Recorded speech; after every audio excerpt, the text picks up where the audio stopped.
do pio em que o planeta tem andado, é muito provável que o ouvinte se tenha perdido algures na guerra da Ucrânia e do Irão, que tenham cessar-fogo, que traduzir quer dizer continuar a disparar, mas com menos frequência.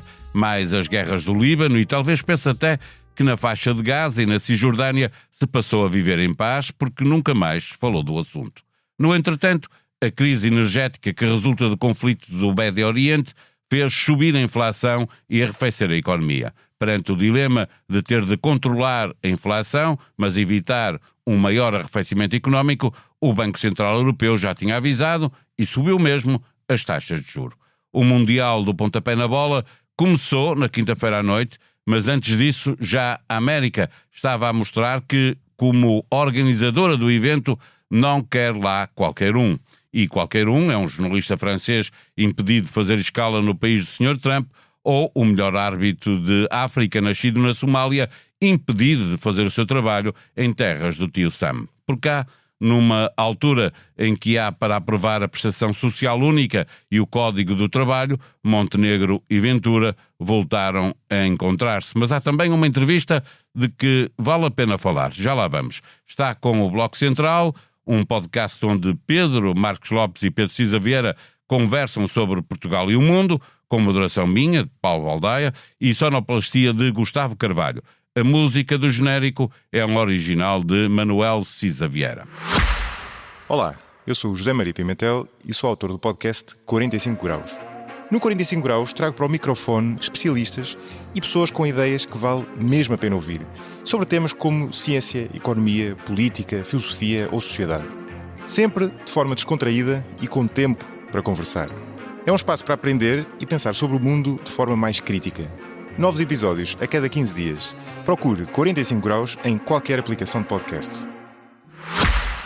Pedro Cisa Vieira, Trump passou de um final de semana onde o alvo da sua ira era o primeiro-ministro israelita por estar a pôr em causa o cessar-fogo e as negociações de paz, para uma ameaça de afundar o Irão e ocupar a ilha de Karg. Isto não tem ponta para onde se lhe pega, não tem como acabar esta história.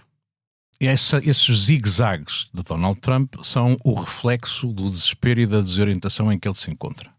Percebe só agora que entrou numa aventura para a qual não estava preparado, com uma avaliação muito ligeira e provavelmente errada sobre as circunstâncias no terreno e sem perceber, sem definir claramente quais eram os seus objetivos e como é que podia depois sair dessa circunstância.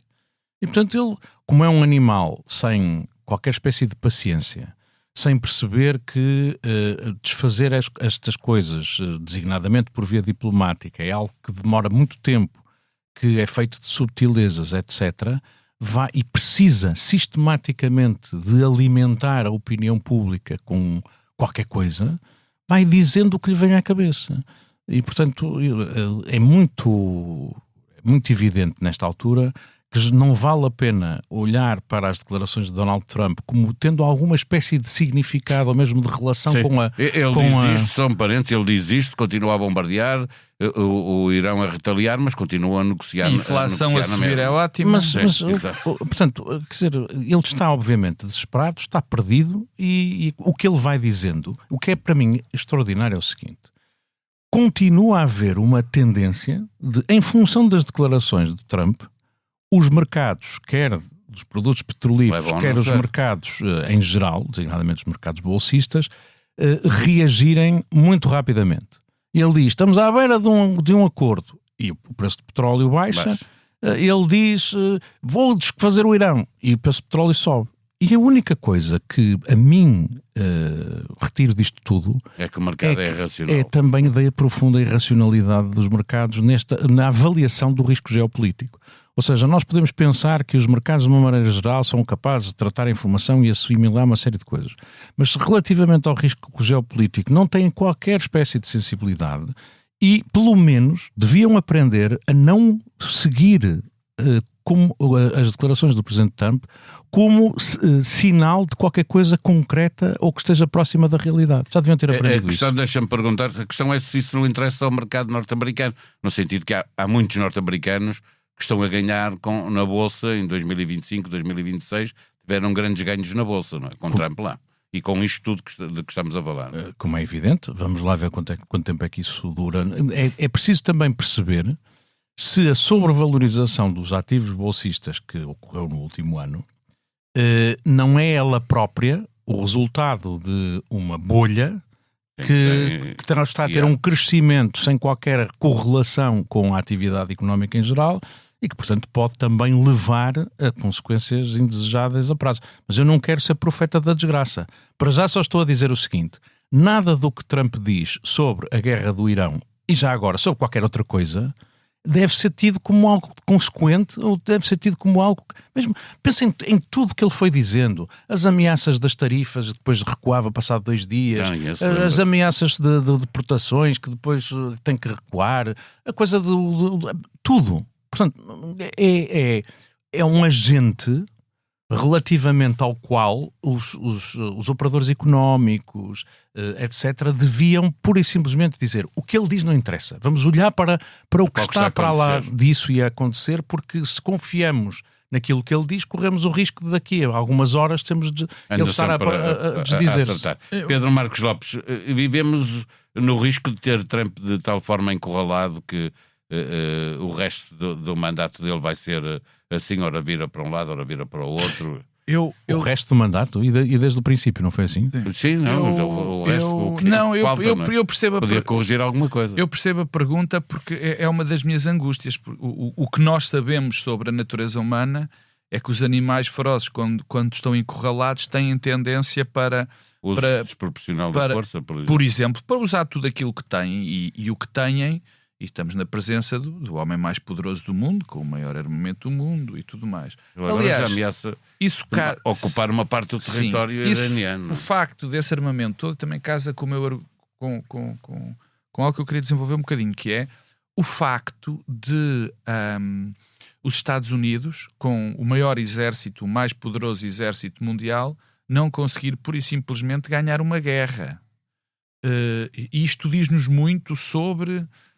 o que é a realidade das armas, a realidade dos vários tipos de maneira que os exércitos e que a força agora é exercida, porque nós temos 2 grandes exemplos, e este é maior, porque a desproporcionalidade de forças provavelmente é maior, entre os Estados Unidos e o Irão, mas também temos o caso da Ucrânia e da Rússia. Eu, no dia da Rússia, quando a Rússia invadiu a Ucrânia, estava convencidíssimo que era uma questão de semanas, meses, até pelo menos Kiev ser ocupado. E há aqui uma nova realidade da defesa, da maneira como os exércitos se equipam, que eu não tenho resposta, mas é de facto uma novidade. E, portanto, isto casa com o facto do Trump estar desesperado porque não conseguiu ganhar uma guerra e depois não sabe como é que há de sair disto. Porque não sabe, já percebeu que não sabe. Agora, estas ameaças, estou como precisa, quer dizer, estas ameaças não diz...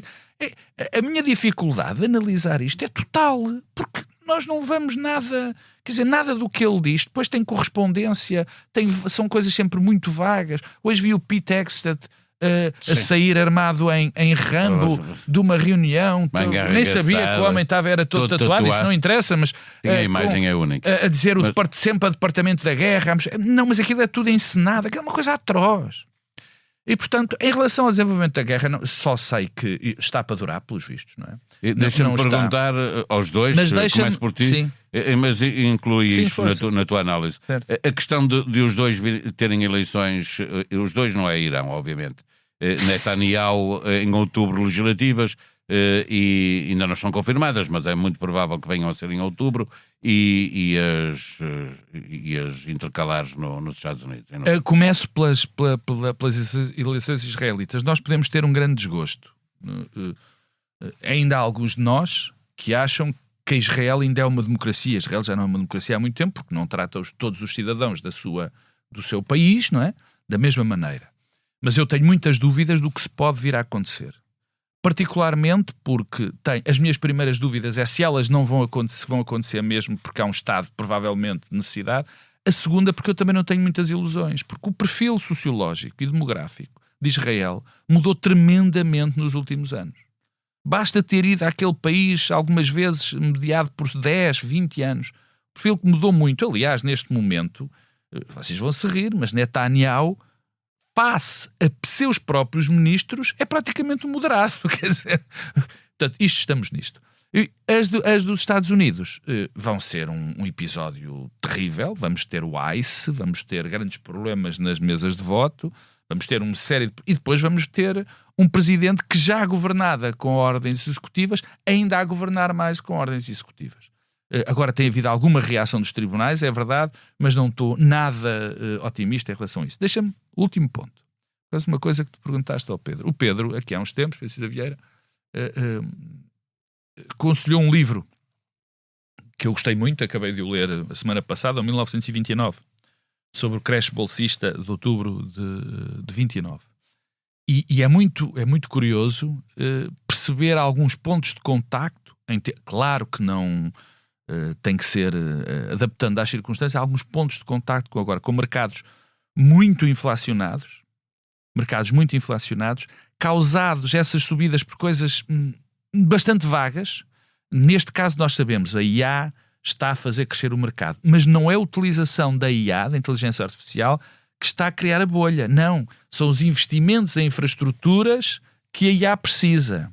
É que estão a fazer crescer o mercado. Só que o resto... Do Musk dá prejuízo e vai ser o maior IPO da história. Só que o resto do mercado, e peço desculpa de contrariar, tirando o de petróleo, que é verdade, que reage assim, o resto do mercado não está exatamente a ter comportamentos muito em função do que diz ou não diz Trump. Agora, que está inflacionado e que há aqui paralelos com outubro de 29, não há dúvida.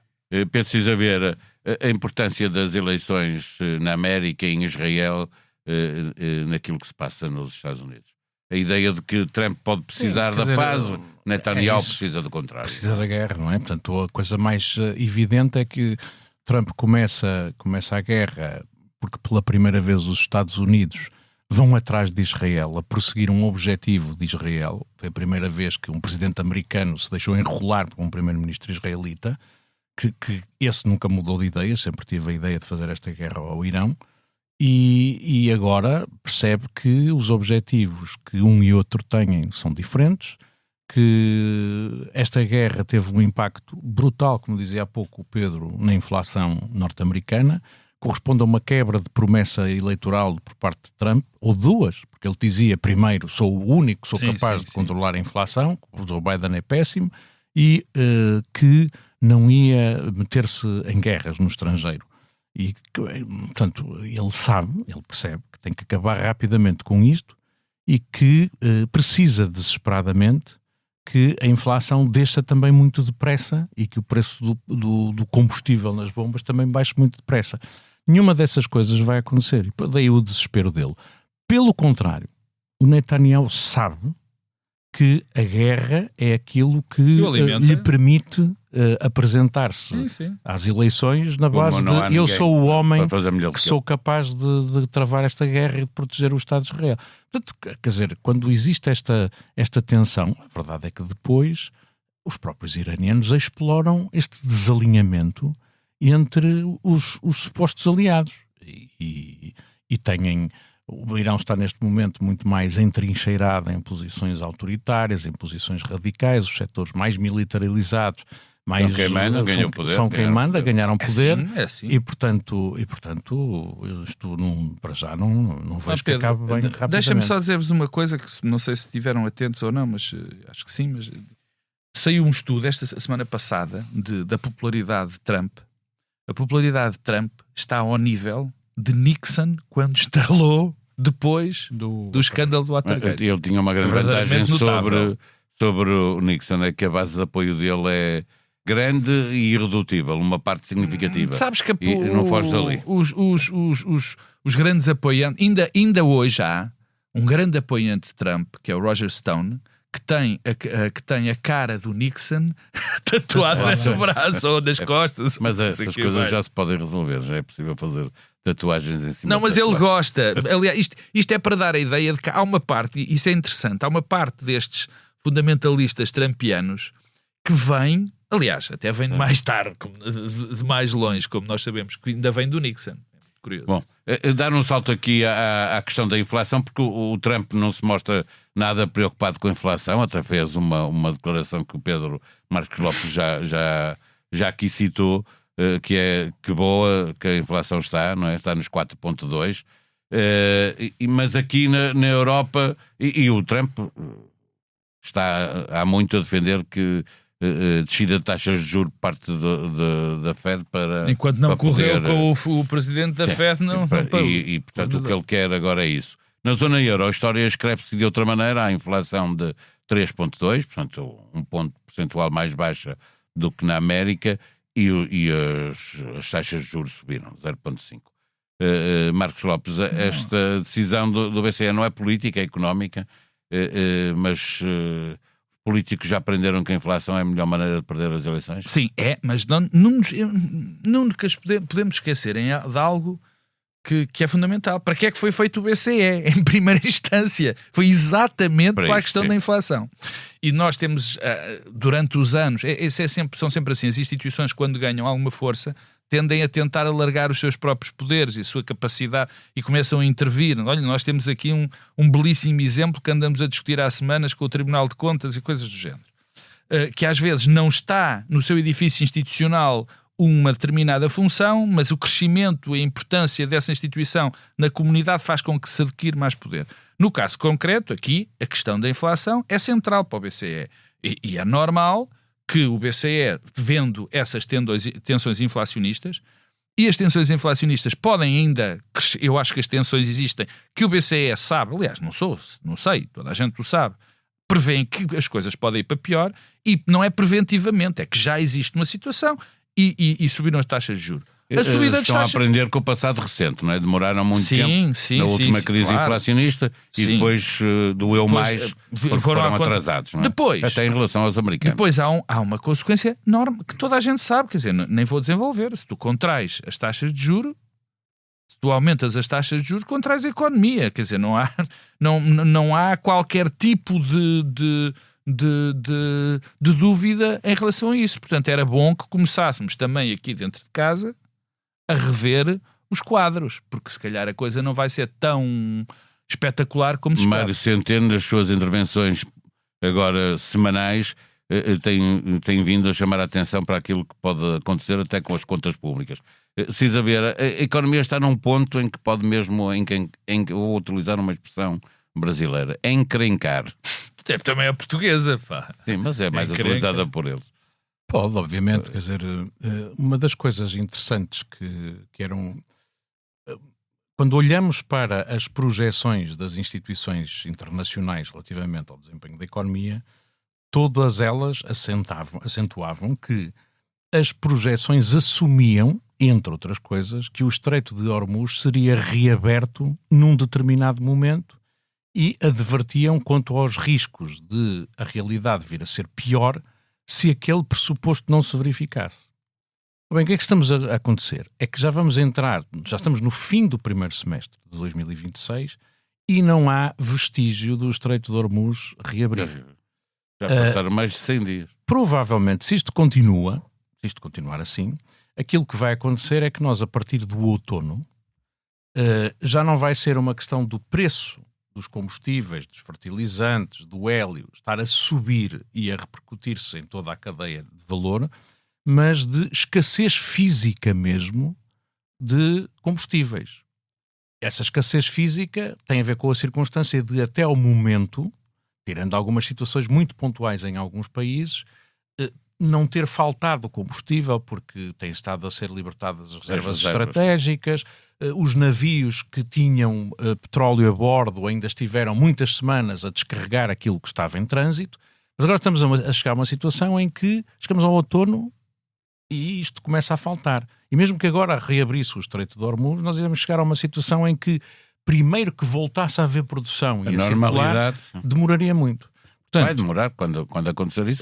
Quando isso acontecer, o preço do petróleo, como também os especialistas advertem, começar a haver mesmo escassez do produto, vai ter que subir muito para, digamos assim, voltar a haver um ponto de equilíbrio entre a oferta e a procura. Sobe o preço do petróleo para diminuir a procura até ao ponto em que o petróleo que existe no mundo satisfaça essa procura. E os especialistas dizem que pode ser coisas como $150, $160 por barril, é seguramente o dobro daquilo que existia antes da guerra. E se isso acontecer, então nós vamos ter mais até do que a perspectiva de inflação, uma perspectiva muito grande de contração da atividade económica. Ela ainda não se fez sentir em força, mas é uma possibilidade que, em função destes loucos que comandam os destinos do mundo, designadamente o louco que é o comandante em chefe da maior das Forças Armadas do mundo, isto pode estar a levar para isso. É muito interessante que, provavelmente, a forma de evitarmos isso era os Estados Unidos aceitarem a menos má das opções que têm agora, que é basicamente acordar num cessar-fogo a troco da reabertura do Estreito de Hormuz, uma coisa muito instável, sem querer entrar em discussões como, por exemplo, a questão nuclear do Irão. E ver se conseguia... É uma derrota total e um descrédito total deste grande exército. Portanto, isto também tem como outra consequência a circunstância de que ou nós enfrentamos uma situação em que a guerra se eterniza e os custos económicos vão ser violentíssimos, ou os custos económicos são reduzidos à custa de um descrédito da potência americana. E isso também não augura nada de bom para a paz e a estabilidade mundial. Pedro Marcos Lopes, pontapé na bola, começou o Mundial, antes mesmo de ter começado já existiam problemas com equipas, árbitros, adeptos, jornalistas, nos Estados Unidos, sobretudo. No país de Trump e em que a polícia de fronteira não gosta muito de estrangeiros, este Mundial tem tudo para correr mal, do ponto de vista político e social, obviamente. Tem rigorosamente tudo para correr mal, desde o pior futebol, que o Qatar. Desde o futebol até ao sítio até às condições que tu disseste, a todos estes problemas. O primeiro, estão reunidas as condições para correr mal em termos futebolísticos, porque não só este é o maior Mundial de sempre, com equipas que vão lá passear, não vão lá fazer outra coisa. Goleadas.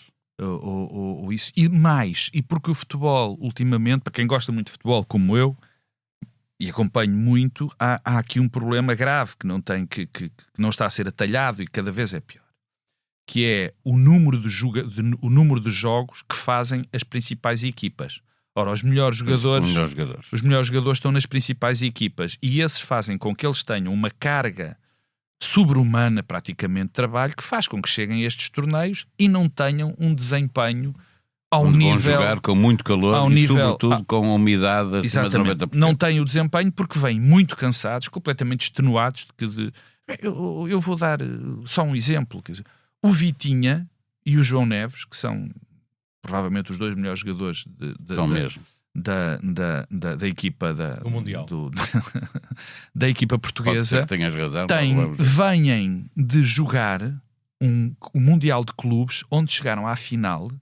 Depois fizeram o Campeonato Nacional Francês e jogaram a Liga dos Campeões, onde chegaram às finais. Eu digo-vos para vocês contarem os jogos. É verdadeiramente, é o inumano. Mais os jogos das seleções para se Mais os jogos das seleções. Portanto, em termos futebolísticos, tem estes dois problemas centrais. E aquele que tu disseste, que é o problema do calor, da umidade, das distâncias e tudo mais. Depois há o problema político e social, quer dizer... que ainda não, deixa-me, desculpa, precipitei-me, ainda vou a um segundo, que é aquilo que se está a converter no futebol e que devia preocupar-nos a todas as pessoas que acompanham não só o fenómeno, mas tensões sociais. Tu vais ter jogos, uma grande parte dos jogos tem preços absolutamente proibitivos. Portanto, vai fazer com que menos pessoas vão aos Estados Unidos ver. Isso é normal. Qualquer jogo da NBA tem preços iguais aos sim, mas é que o problema é que na NBA é feito nos Estados Unidos e um pavilhão não leva 100 e tal mil pessoas. E depois os adeptos de futebol não são os americanos. E os adeptos não são os americanos. E há outro problema. Isto também é uma tendência do futebol, sabes? Porque nós, neste momento, as grandes equipas, e nós já estamos a sentir isto no nosso país, ir ao futebol começa a ser proibitivo. e, portanto, deixa de ser o desporto do povo para ser um desporto de elite, está a entrar muito dinheiro. Isso é preocupante. Deixa de ser um jogo para ver ao vivo e passar a ser visto na televisão. É preocupante para quem ama o jogo, porque quem faz o jogo são esses adeptos. Depois, as questões sociais, que já começou, tu enunciaste, o melhor árbitro africano foi barrado à fronteira, foi barrado na fronteira.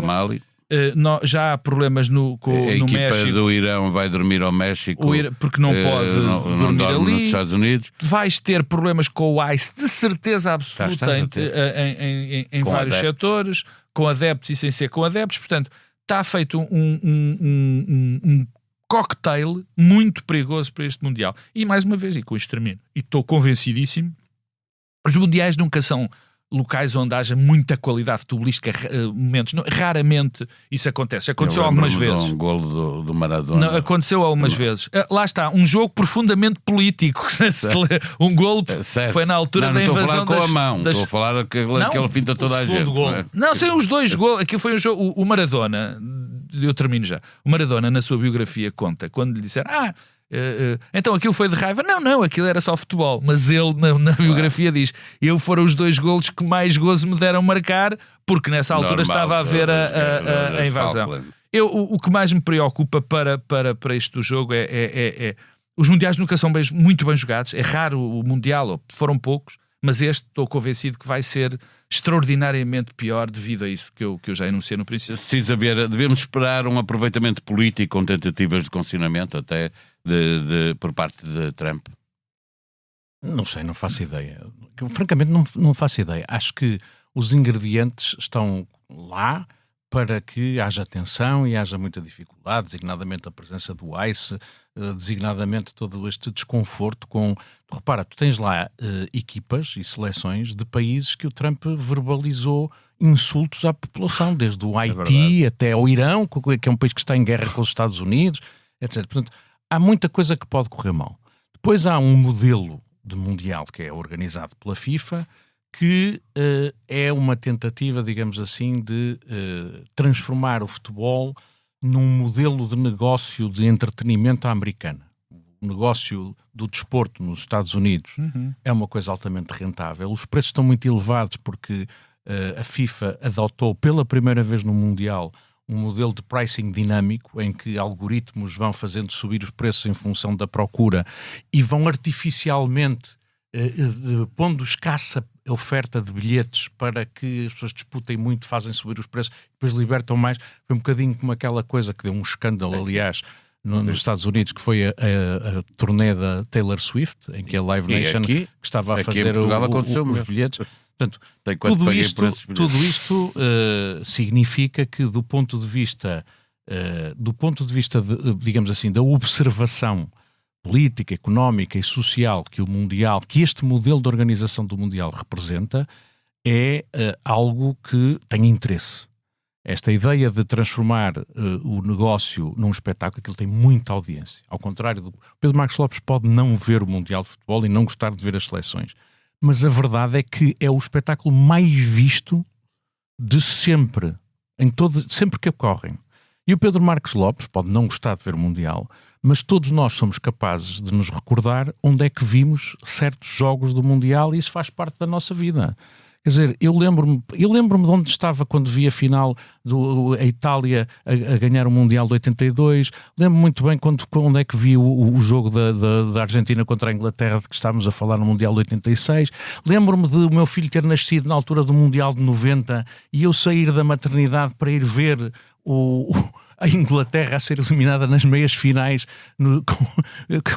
quando o Gascoigne levou o segundo amarelo. Eu lembro-me destas coisas todas, quer dizer, lembro-me de onde estava a ver a final do Mundial de 98, quando a França ganhou pela primeira vez. Eu também tenho essas memórias, mas é que o Futebol Clube do Porto. Pronto, mas o que estou a dizer é que o mundo também dá para ter eu lembro-me de onde estava, eu lembro-me de estar em Moçambique a ver os quartos de final entre o Togo e o Uruguai, e como foi o desapontamento em toda a gente que estava a ver por uma equipa africana não se ter qualificado pela primeira vez para as meias finais. Portanto, de facto, o mundo liga muito a isto. E a FIFA está a tentar aproveitar esta paixão para transformar o modelo de negócio do futebol. Aliás, invenções como o Mundial de Clubes, a tentativa de desenvolver o mercado nos Estados Unidos, etc., é fazer dinheiro. Aliás, o Infantino ganhou as eleições quando foi pela primeira, com a promessa de que ia haver mais dinheiro a distribuir pelas federações. E é verdade que o dinheiro é depois distribuído, é o que faz depois andar com paga a formação dos jogadores, paga o futebol feminino, paga uma série de coisas. Mas paga muita coisa má também. Não estou a dizer o contrário, mas o que estou a dizer, isso é outra coisa. Tudo o que seguiu com o Blatter, exatamente. E era um negócio muito mais pequeno do que agora. Mas quer dizer, eu confesso que estou muito contente. Vou seguir, obviamente, eu vou seguir o Mundial, vou estar a torcer pela nossa seleção, vou estar a torcer pela seleção de Cabo Verde. Vou querer ver muitos jogos e vou, sobretudo, olhar para os oitavos e os quartos de final, que são sempre os melhores jogos e os mais interessantes. Cabo Verde, só fazer o que eu tenho é chato, porque começa com o grande favorito e, portanto, o primeiro jogo de Cabo Verde pode ser complicado. Vais ver a exibição de vozinha na baliza de Cabo Verde. Não, deixa-me só ter um ponto que me irrita solenemente nesta história das seleções. Obviamente que eu depois, como eu gosto muito do jogo... O tema, desculpa lá, já agora. É verdade que disputar jogos nos Estados Unidos, em Miami, em agosto, é uma coisa de uma violência. À 1 da tarde, é uma coisa de uma violência. Nós estamos a falar, eu estive a ler no Público, teve um estudo sobre a relação, a temperatura com a umidade. Nós vamos jogar como a temperatura sentida são 38 graus. Agora, fazer um jogo... Há 2 pontos que vocês não disseram em relação ao jogo que também me irritaram solenemente, e irrita-nos aos 3. Nós vamos ter pausas por publicidade. Sim. Mas também é para salvaguardar. Isto vai ser uma coisa interessante, que é o seguinte, que é uma outra maneira de olhar para este Mundial é muito ver como é que as equipas vão fazer a gestão do esforço físico, quer durante o jogo, quer ao longo da prova. Porque as equipas que melhor souberem gerir esse desgaste, pode o jogo não ser muito interessante, mas vai exigir muita inteligência. E uma das coisas interessantes também no jogo hoje em dia é que o jogo é altamente estudado, científico. Os conhecimentos de fisiologia, de metodologia de treino, etc., estão muito mais apurados. E também é engraçado olhar para É o último país a chegar ao Mundial.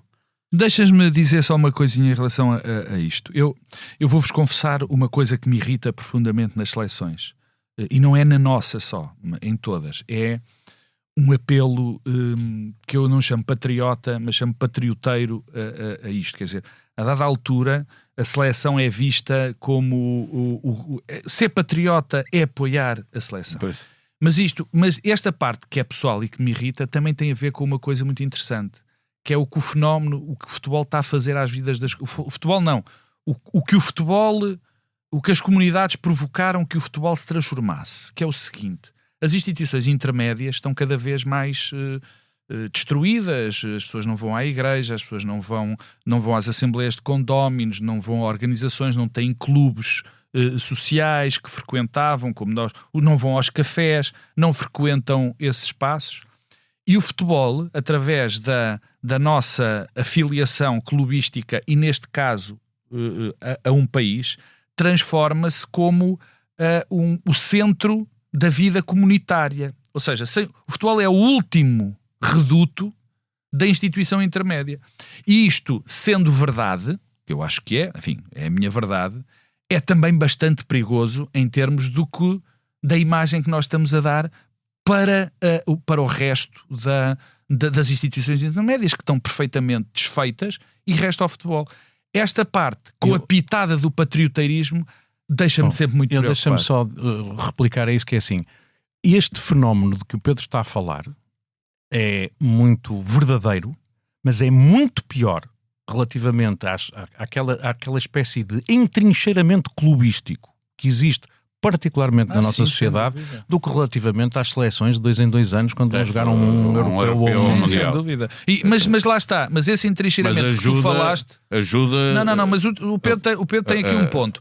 Esse entrincheiramento, entrincheiramento, não estou bem hoje.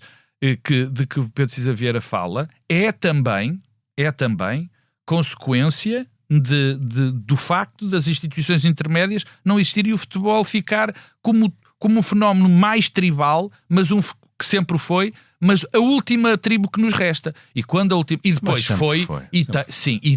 Não, isso não há dúvida. É a minha religião, tem sido alimentado, porque também nós não, a comunicação social, tudo mais, isto foi muito alimentado há uns anos. Não levar demasiado a sério também. Pois não, mas é a gente que o leva. Tu vês. Paulo, sim, posso falar da tua vida um bocadinho? Pode. Uma das razões que tu saíste das redes sociais foi futebol. Claro. Porque tens o sangue na guerra. Sim, e eu sou...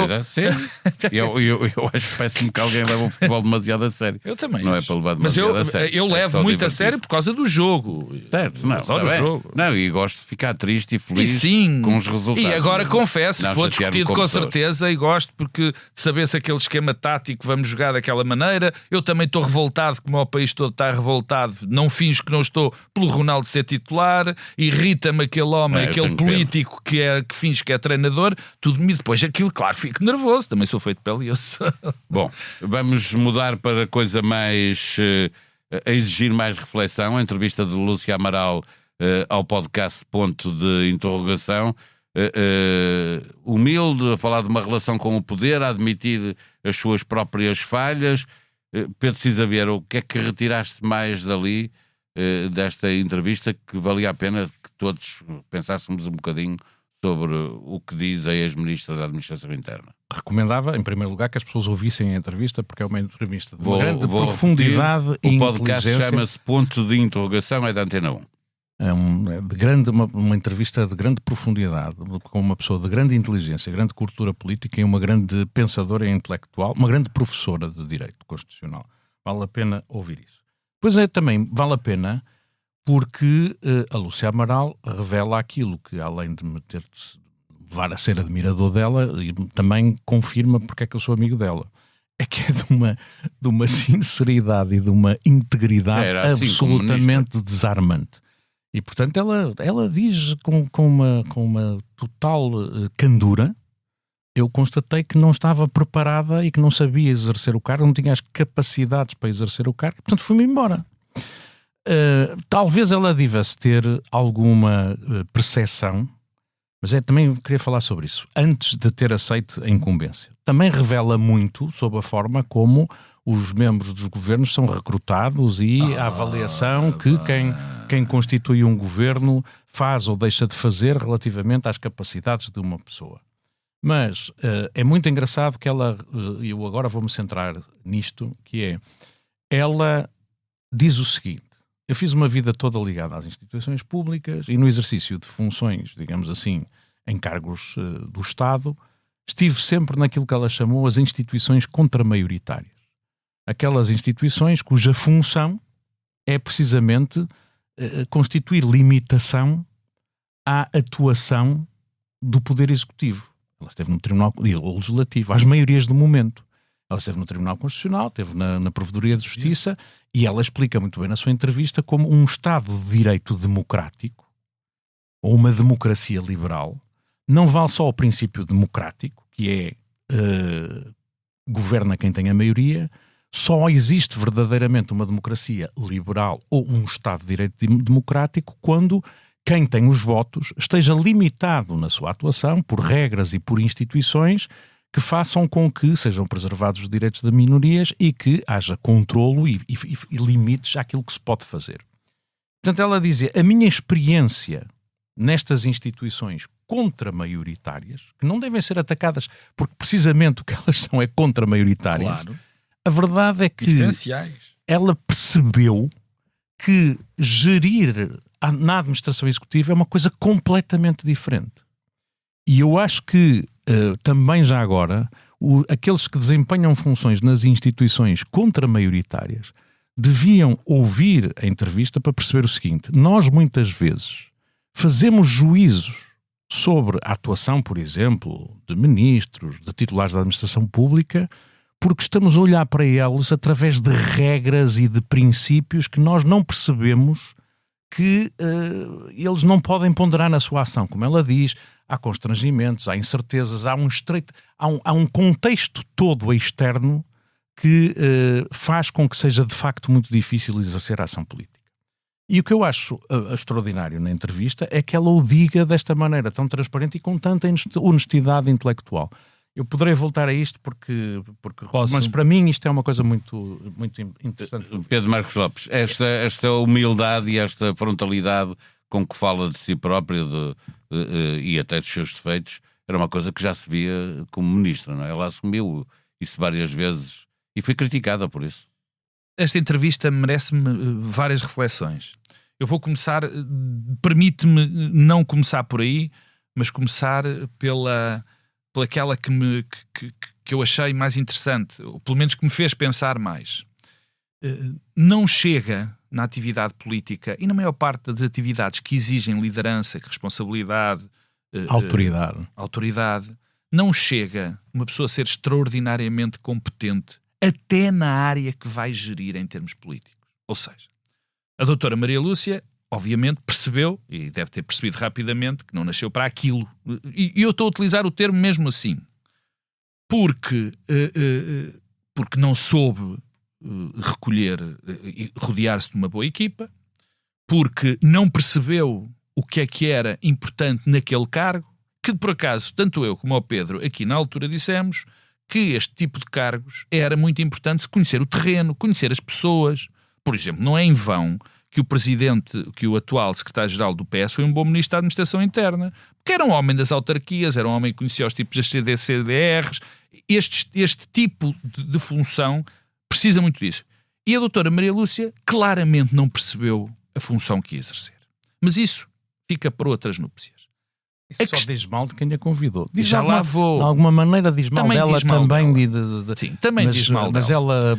Diz mal dela, eu quero dizer isto de uma forma clara, diz mal dela porque ela, e com todo o respeito, isto é evidente que tem uma crítica, mas é uma crítica clara, que ela deslumbrou-se com o cargo, ter sido convidado para aquele cargo. Eu não consigo pôr isto de outra maneira, porque senão... Ela diz que não teve tempo de refletir, não, quase. Pronto, não é? Ou de procurar conselhos noutras pessoas, porque aquilo era, era convidar não hoje... É questão, claro. Estou a falar de uma característica de Luís Montenegro, que é convidar as pessoas mas não para não ser apanhado. Mas não é só isso, não é só isso. O que eu te posso dizer é o seguinte, quase todos os membros do governo são convidados assim. Ora bem, pronto, eu não queria dizer isto. Convite agora para aceitares amanhã. Claro. Ou logo ao fim da tarde. E se estás preparado ou estás preparado, não estás. E vou repetir, e a doutora Maria Lúcia claramente não sabia o que ia. E, portanto, isso devia-lhe ter dito para não ir. Não sabia escolher a equipa, não se conhecer o terreno, era suficiente para ela não aceitar. Mas, enfim, queria ser ministra e é um desejo humano. Segundo ponto, é a reflexão política. A reflexão política tem que ser feita. O doutor Montenegro, neste caso concreto, ficou perfeitamente à vista que os seus critérios de seleção para ministros são uma coisa muito vaga. Isto é gravíssimo. Imagina, Paulo, quando tu eras diretor do Diário de Notícias, escolhias um editor de economia e passado 6 meses é que só te percebias que ele não percebia nada de economia. É exatamente a mesma coisa. E os acionistas iam-te chatear a ti, não iam chatear mais ninguém. Iam-te chatear a ti. Portanto, isto é um erro crasso. Depois, terceiro ponto, e penúltimo ponto, é que nos mentiram. Mas mentiram-nos de uma maneira desbragada. Porque na altura, o seu primeiro-ministro, o ministro Leitão Amaro, tinham tudo sob controle. Estava tudo ótimo. Até dava para fazer vídeos de autopromoção. Que tinham chegado a tempo, quando toda a gente percebeu que não chegaram a tempo. Quer dizer, houve mentiras desbragadíssimas. E o último ponto, e assim ao final, é pelo qual eu comecei. Fazer política é, de facto, algo para que não é para toda a gente. E quando nós fazemos comentários em relação aos políticos, convinha mais humildade. Porque um homem pode ser muito competente e não ter capacidade política. Mas o que é essencial, e pode ser politicamente competente e ter pouca capacidade naquela área. Mas o fundamental, se tiver de escolher um deles, é bom que seja um político, que saiba ser político. E nestes pontos é que nós nos esquecemos sempre. E pronto, ainda bem que a doutora reconheceu que não nasceu para a política e que vai para outro, e que vai prosseguir a sua ótima carreira no outro lado. Mas eu queria só dizer o seguinte, a entrevista, pronto, ela, quer dizer, é um episódio da nossa vida coletiva que fica marcado por este reconhecimento que é raro.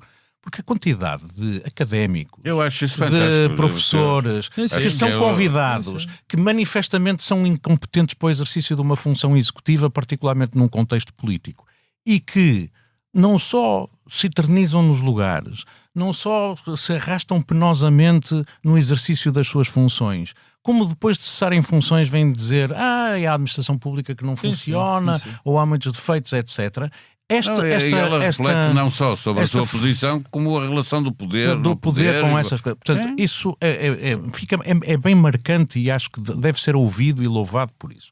Mas a segunda coisa também muito engraçada é a seguinte: ela faz uma reflexão sobre a relação entre, digamos assim, os princípios constitucionais que nós partilhamos com, digamos assim, os países ocidentais, esta ideia de um Estado de Direito democrático, e a crise que é desencadeada pela globalização dos últimos 30 anos. Ou seja, ela diz, hoje em dia é muito mais difícil exercer funções políticas porque a opinião pública está irritada, está impaciente, etc. E dá como explicação para isso a circunstância de que há uma espécie de condicionamento, ela chama estreitamento, da capacidade de atuação, até porque muitas coisas fogem ao controle dos Estados pela globalização. Ela deixa uma mensagem de confiança no Estado de Direito Democrático, que diz que demonstra resiliência, etc. Mas há uma coisa que, apesar de tudo, eu queria dizer, que tem a ver com o seguinte. Provavelmente nós temos que refletir sobre a maneira como o Estado desempenha as suas funções em razão dos novos problemas que esta transição entre eras está a colocar. Em termos executivos? Em termos executivos. Ou seja, quando tu tens uma ordem económica estável, de fronteiras abertas, quando tu estás a viver numa sociedade que domina as tecnologias, que são... Sim, claro. O mercado funciona por si só e os Estados retiram-se. Quando as coisas começam a mudar, aquilo que nós estamos a ver é os outros Estados a intervirem para tentarem, digamos assim, controlar como é que as coisas vão acontecer, e os Estados europeus estão particularmente desprovidos de capacidade de decisão. E eu acho que é importante, sem pormos em causa as coisas essenciais, o controle judicial da atividade do Executivo, o exercício dos direitos, liberdades e garantias, ainda assim nós pensarmos como é que podemos dotar o Estado das capacidades para satisfazerem as necessidades dos cidadãos neste novo contexto. E esta reflexão é a reflexão mais crítica para quem, como eu, ou vocês, ou a Lúcia Amaral, se preocupa pela preservação do Estado de Direito Democrático, que, não nos esqueçamos, é uma conquista europeia em função dos traumas que a época anterior trouxe, de guerras, de perseguição de minorias, etc., mas que como é que devemos salvaguardar estes princípios e apetrechar a nossa comunidade e as estruturas políticas da nossa comunidade para responder aos anseios da população.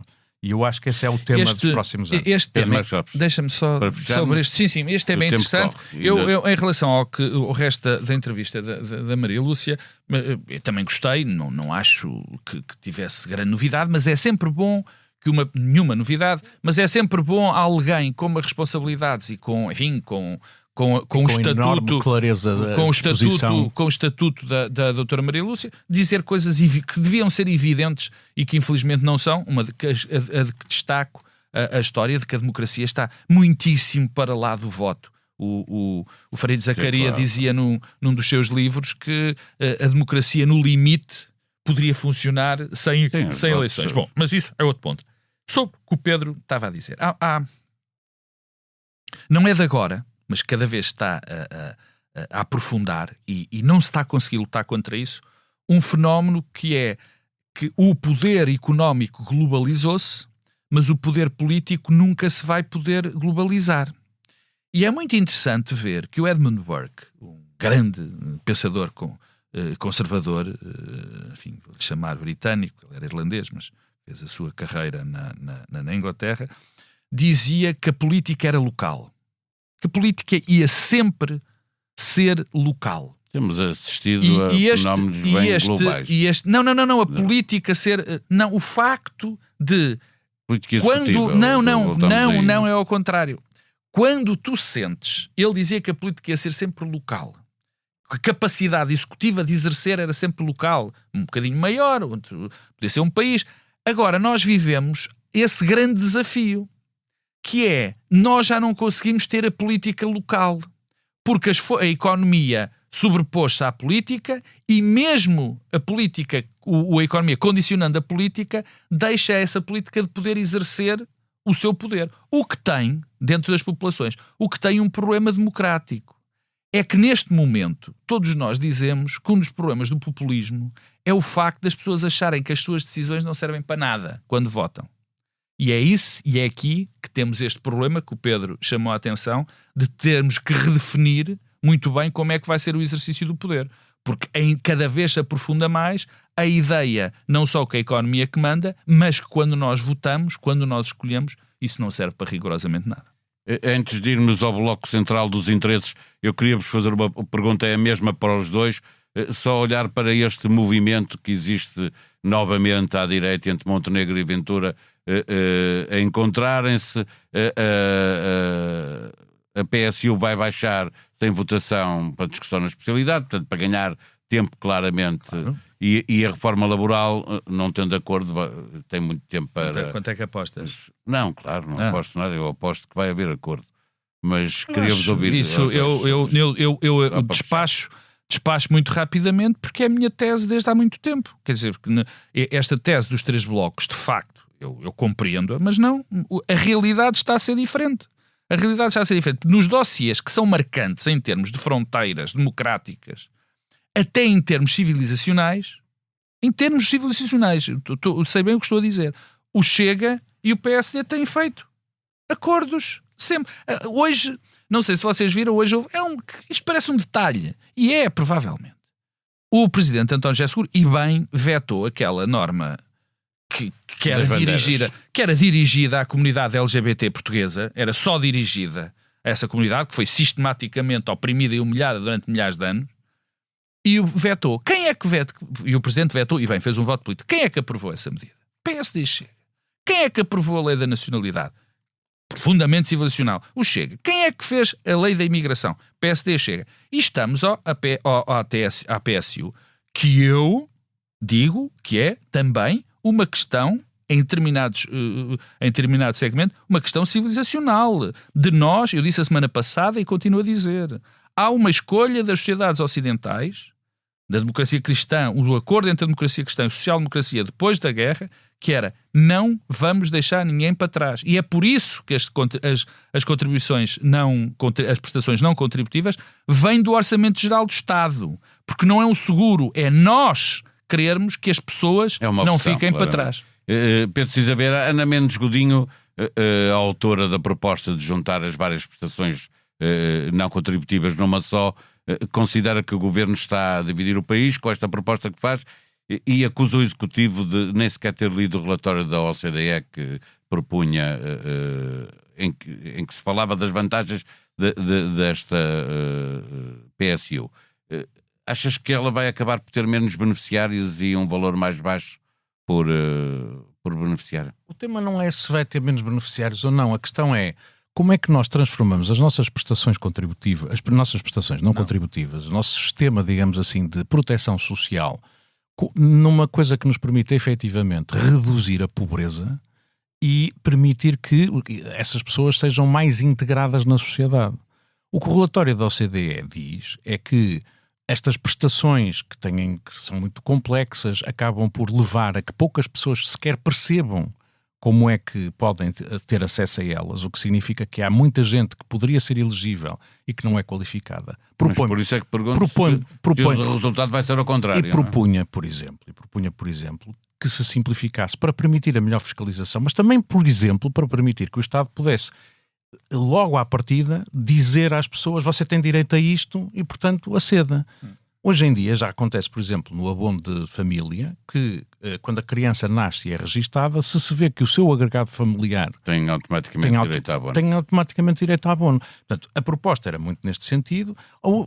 E outra coisa também é, o próprio relatório da OCDE fala sobre a questão do trabalho e diz assim, há países onde estas prestações encorajam que os beneficiários trabalhem.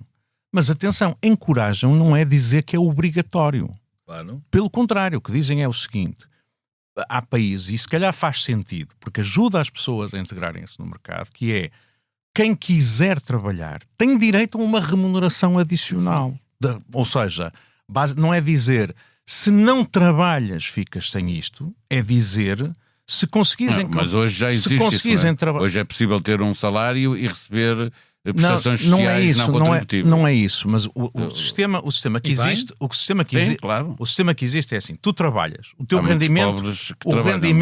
rendimento é baixo, aqui tens um complemento.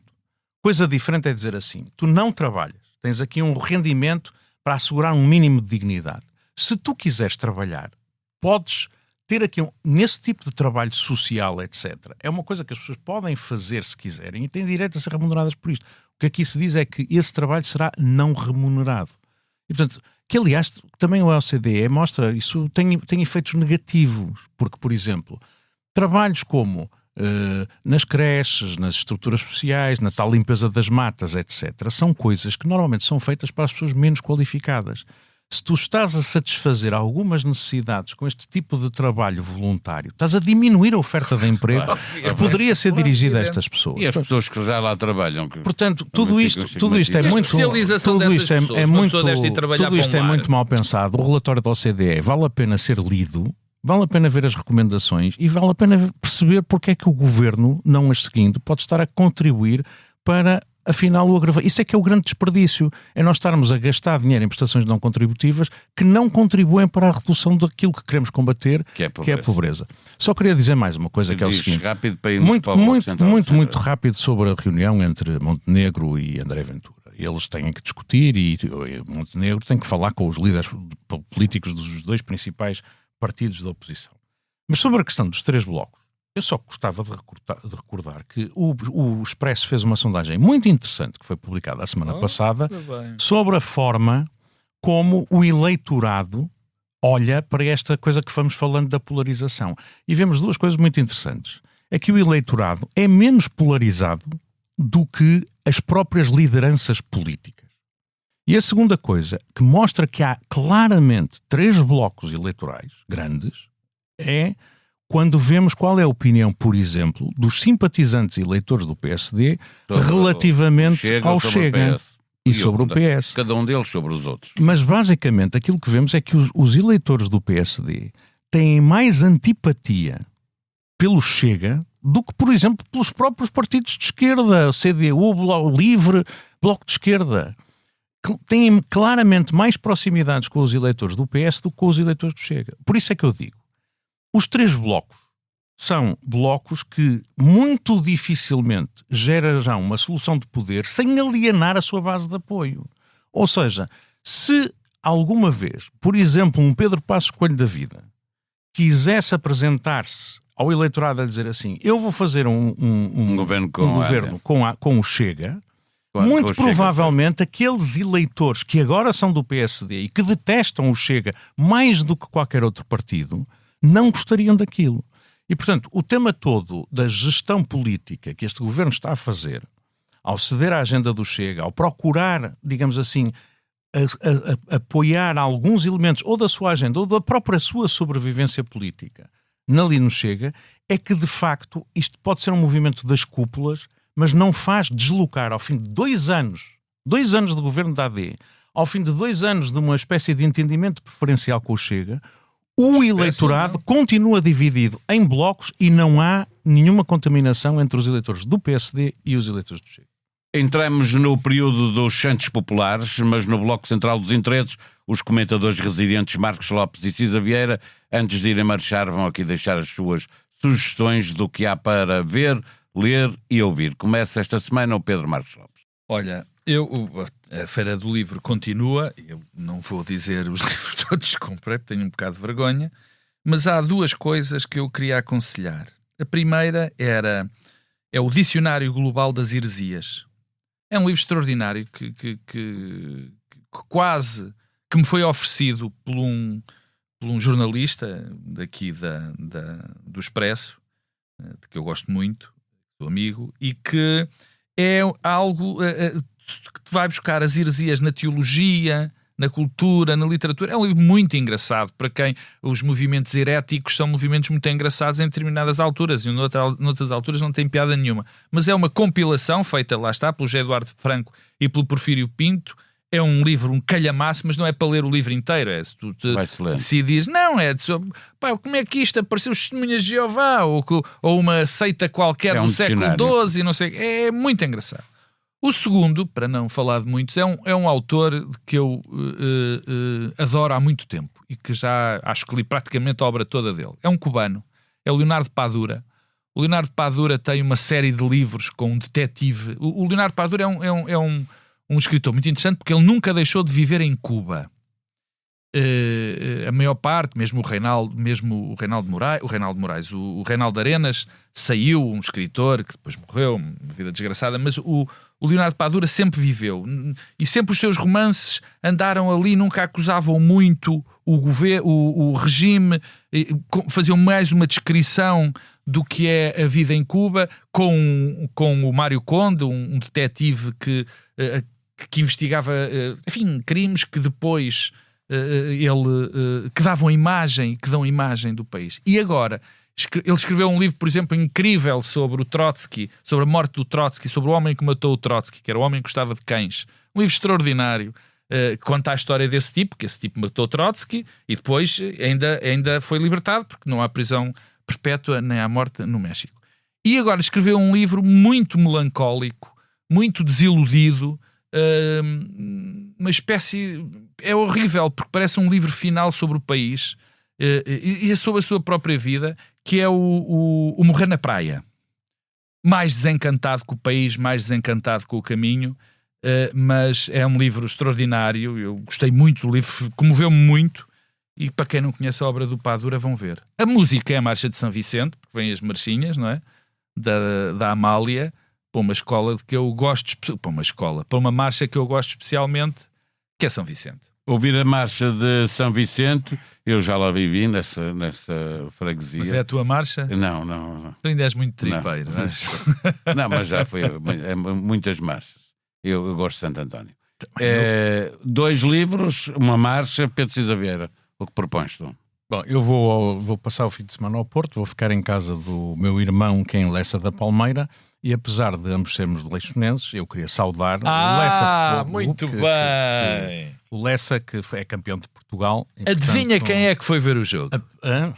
Fui ver o Lessa contra o Vitória de Cernache. Eu não sabia que tu eras sportinguista. Mas... Não. Mas, portanto, vai aqui cumprimentos de um leixonense, mas Matosinhos em festa e, portanto... Esta nota só. Depois, como vou estar no Porto, vou tentar ir ver a exposição da Durkheim Collection em Serralves. Estão lá e continuam ainda exposições interessantes que ainda não vi, da Fernanda Fragateiro e do Frank Gehry.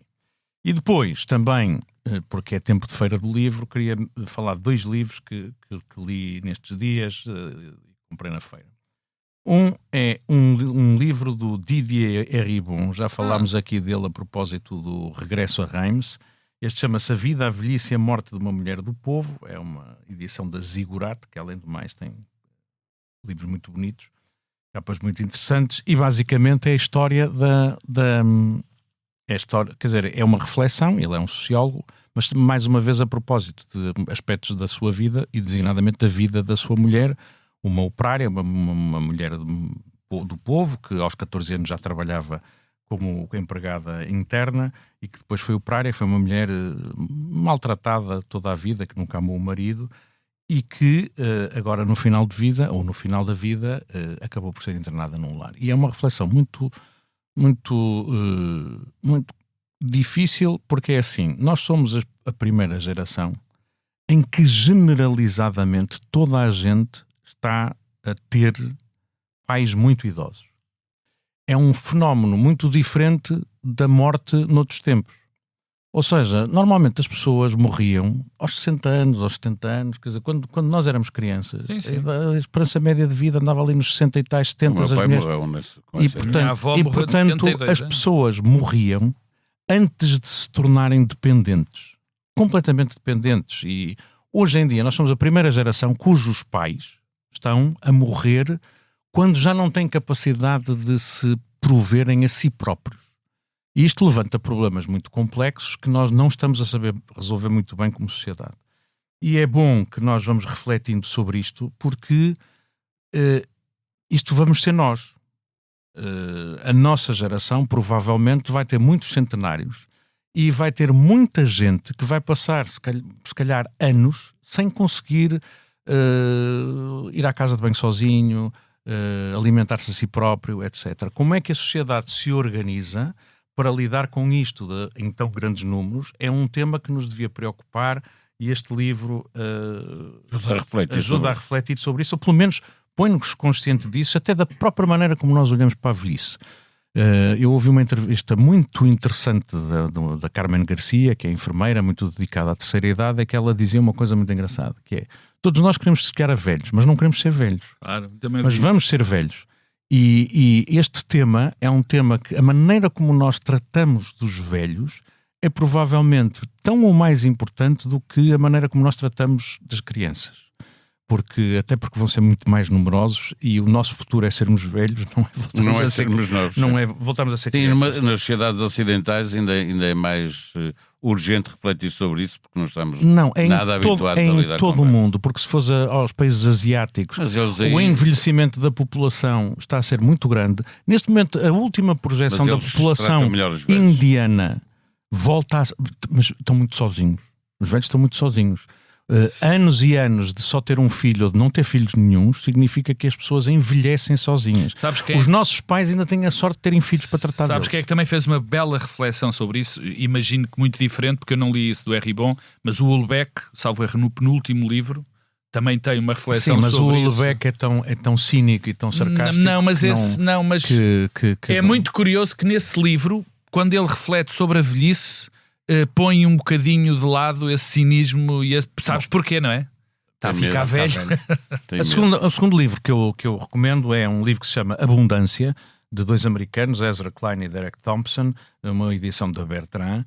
O Ezra Klein foi assessor do Barack Obama e basicamente o que eles dizem é o seguinte: nós temos que voltar a pensar como é que nós organizamos as sociedades e saímos desta mentalidade de escassez para uma mentalidade de voltar a pensar no crescimento. Nós estamos a viver numa mentalidade de escassez em que basicamente pensamos assim: os recursos, o bolo é finito e aquilo que cresce só está aí para uns poucos e, portanto, a única maneira que nós temos de resolver os nossos problemas sociais é ir redistribuir isto de outra maneira. E isso pode ser tirar aos imigrantes, de um lado, ou pode ser vamos taxar os ricos, etc. Mas é tudo uma mentalidade de não olhar para as possibilidades que temos pela frente. E eles acham que devíamos estar a concentrar-nos na maneira como podemos fazer a provisão de bens comuns, seja de produção de energia, de construção de habitação, de novos tipos de atividades que permitam, digamos assim, voltar a fazer crescer o bolo, e acham que uma grande parte dos motivos porque isso não sucede tem a ver, mais uma vez, com as limitações à atuação do Estado que estabelecemos nos últimos anos, e muitos deles, aliás, por partidos progressistas. Este é um pensamento de esquerda que também reflete sobre como coisas como a proteção ambiental, a proteção da altura nas cidades, etc., criaram limitações à nossa atuação que agora nos inibem de resolver problemas que essas próprias limitações criaram. E, portanto, é uma reflexão que eu acho que é muito importante.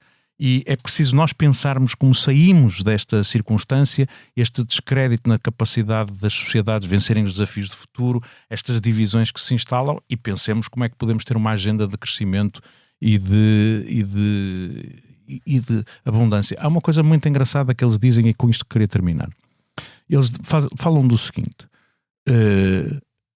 nos 30 anos que decorreram entre 1875 e 1905, o mundo mudou radicalmente. O mundo estava às escuras, passou a ter eletricidade generalizada. O mundo movimentava-se a cavalo ou de comboio, passou a haver automóveis.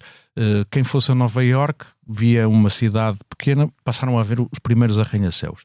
E houve um nível de crescimento tal que era praticamente impossível pensar que aquilo acontecesse no tempo de vida daquelas pessoas.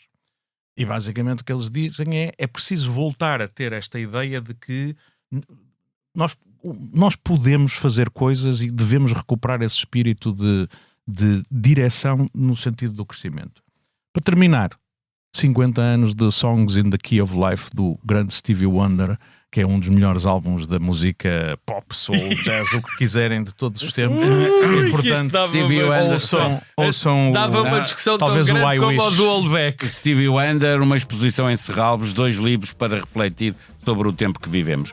Quando voltarmos na próxima semana, uns santos recolheram às boxes e outros estarão a fazer-se a caminho, e Portugal já será estreado no Mundial do Pontapé na Bola. Com tanta distração, até parece que não há problemas para resolver. Até para a semana. Fiquem bem.